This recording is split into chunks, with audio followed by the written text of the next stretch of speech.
நேத்திக்கு மேட்ச்சில் சிஎஸ்கே நம்ம பங்காளி கம்பேக் கொடுப்பாங்களா மாட்டாங்களா அப்படின்னு யோசிச்சுட்டு மேட்சை பார்க்கலான்னு சொல்லிட்டு ரொம்ப நாள் கழிச்சு ருத்ராஜ் டாஸை ஜெயிச்சார்.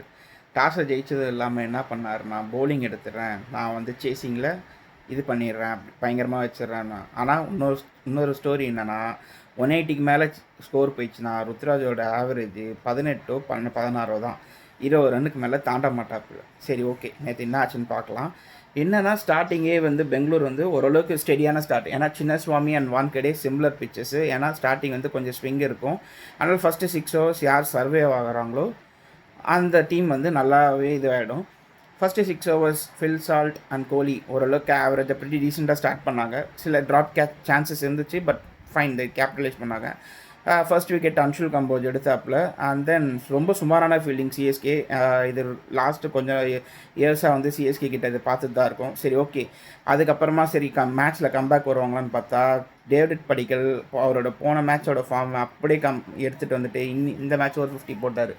சரி, ஃபில் சால்ட்டும் கோலியும் வந்து ப்ரிட்டியாக ஒரு டீசெண்டான ஸ்கோர் அடித்ததுக்கப்புறமா டிம் டேவிடை இறக்குனாங்க. டிம் டேவிட் 2 for 5ன்னு இருந்தான். சரி, ஒரு பாயிண்ட் ஆஃப் டைமுக்கு அப்புறமா சரி ஓரளவுக்கு கம்பேக் கொடுத்துடலாம் அப்படின்னு நினைக்கும் போது சிங்கப்பூர் சித்தப்பாக்கு என்ன ஆச்சுன்னு தெரியல. திடீர்னு எப்படி கெரன் பொலாடுக்கு சிஎஸ்கே பார்த்தா காண்டாகுமோ அதே மாதிரி டிம் டேவிட் நேற்று போட்டு பிரின்னு பிரிக்க ஆரம்பிச்சிட்டான்.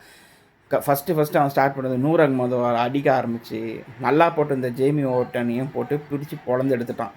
ஆக்சுவலாக இது என்னென்னா ருத்ராஜோட புவர் டிசிஷன் தான். பவுலிங் லைன் அப்போ இதை வந்து கரெக்டாக கொடுத்துருந்தானா ஓவர்டனும் அடி வாங்கியிருக்க மாட்டார், 100 அடி வாங்கியிருக்க மாட்டார். அப்படி இப்படின்னு அடிச்சு 25 பால் 70 ரன் அடிச்சு பட்டிடாரும் அவரோட 48 ரன்ஸ் ஒரு நல்ல ஒரு பார்ட்னர்ஷிப் பில்ட் பண்ணாங்க. அப்படி இப்படின்னு கொண்டு வந்து ஒரு 250 ரன்ஸ் கொடுத்துட்டாங்க. சரி, இந்த மேட்ச்சு நல்லா ஆடிடுவாங்க அப்படின்னு நினச்சி பார்க்கும்போது தான் வழக்கம் போல் நம்ம 2 ஓப்பனர்ஸும் ஆளுக்கு ஒரு 6 அடிச்சுட்டு கிளம்பிட்டாங்க. சரி, அடுத்து இந்த ஆயுஷ் பத்திரே ஒன்றும் சொல்ல முடியாது. போன மேட்ச் நல்லா தான் ஆடினா. இந்த மேட்ச் அவனுக்கும் ப்ரெஷர் தான். வந்தோடனே ஸ்டார்ட் பண்ணால் அவுட் ஆகிட்டான். சர்ஃப்ராஸ் கான் மட்டும் ஏதோ அவுட் ஆஃப் சிலபஸ் வந்து 50. அதுக்கப்புறமா 2 Prashant Veer and Jamie Overton ஒரு நல்ல ஒரு ஃபைட் பேக் காமிச்சாங்க. பட் ஒன்றும் பண்ண முடியல. 250 big score. But RCB decently bowled well. Jacob Duffy 2 கோடிக்கு ஆல்ரெடி 4 பாயிண்ட் வாங்கி கொடுத்துட்டாப்புல. புவனேஸ்வர் வெல். அண்ட் தென் ஒரு செங்கல் சைக்கோ ஒருத்தர் இருக்கான், குருணால் பாண்டியா. என்ன ஸ்பின்னர் இருக்குன்றதில் எதுக்கு இப்படி போடுறானே தெரில. 3 losses சிஎஸ்கே.